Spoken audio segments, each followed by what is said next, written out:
Hello, you are listening to the OmniTalk Fast 5, brought to you in partnership with the A&M Consumer and Retail Group, Firework, SPS Commerce, and Sezzle. Chris, one of your fellow Stanford grads wants to reimagine the pawn shop. Yeah, all right. Go Cardinal. Yes, according to TechCrunch, recent Stanford graduate James Savadelli, after being, quote, offered a high-interest loan as a college student and later logging time at a variety of pawn shops to better understand customer behavior, end quote, has resulted in Pesto, a new modernized version of a pawn shop online. So here is how it works. Customers go to the Pesto website. Oh my God, it's I can't hard. talk today. Yeah, it was hard to write this. Customers go to the Pesto website and go through a quick appraisal by entering in the details about the asset they want to pawn, and Pesto gives them an estimate of what their credit line should be. Then the customer gets a QR code from Pesto. They can take that product to any UPS store where the asset will be packed and shipped for them, fully insured, and sent directly to Pesto. Once Pesto receives the asset, Pesto opens it up under video, which was interesting. Right. Inspects the asset and then gives the customer a final offer of credit. It goes right to a digital wallet if you want it. It does. Instantly.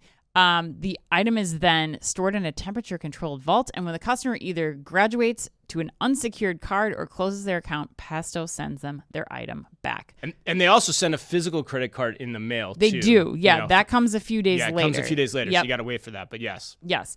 So, Chris, what are your thoughts about this new reimagination of the pawn shop from your fellow Cardinal? Yeah, I mean, shout out to the Cardinal. You know, first time on the show, we've done a headline of of Stanford grad. I'm kind of impressed by that. True? I think so. I mean, where we've There's called it out like there's this. a lot of you smarties that came out of that school, believe it or not. Yeah. They're all dubious though. I think it's a really interesting idea though, and it shouldn't be sneezed at either. I mean, it's pawn shops. We don't talk about pawn shops a lot, but these guys secured $11 million in Series A funding, which is a lot of money. Yes. It intrigues me for a few reasons, Anne. Yeah. One, I think it probably makes pawn shops more accessible, which is a hallmark of bringing any business online when you stop and think about it. Second piece, it gives the pawner an opportunity to build credit. And the other part about this is they don't pay interest at all. It's 0% interest if they pay it back on time. Yes. So that's interesting. So you get accessibility, you get more affordability.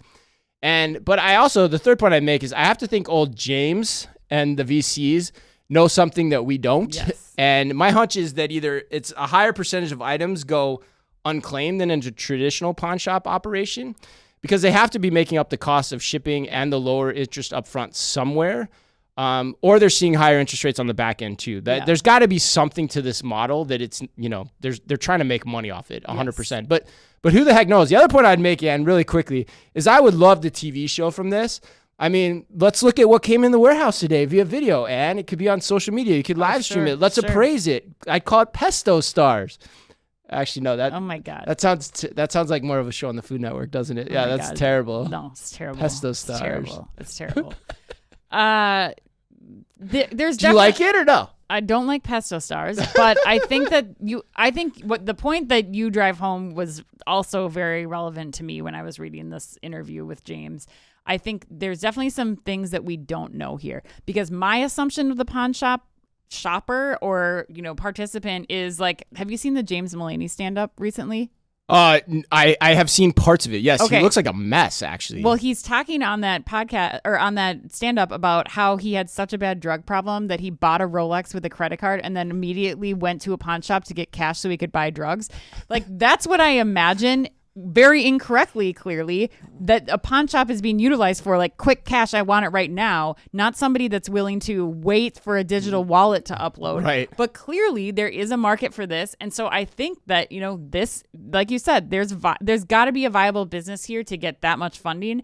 The other thing that I worry about though here too, and that I think they'll have to be careful is like, is this going to turn into some like BNPL play where, you are giving somebody a credit card and you're kind of taking advantage of somebody who by implementing technology that they're probably not. Yeah, you have to be really careful on the guardrails here for sure. That's like the second time John Mulaney's stand-up act has come up in conversation with me this week too. Yeah, it's pretty. I mean, it was decent. Yeah, interesting. Yeah, you learned. He's a funny guy. Yeah, you learned about pawn shops and and crack cocaine habits. Yeah, why not? Yeah, I mean it's crazy. Who couldn't use that in their life? That bit is really funny. Check it out. You have to, if you don't watch any other part of it, you hear just how now all our loyal listeners will watch it and go, oh, now I know what Ann and Chris were talking about. Exactly. Yeah.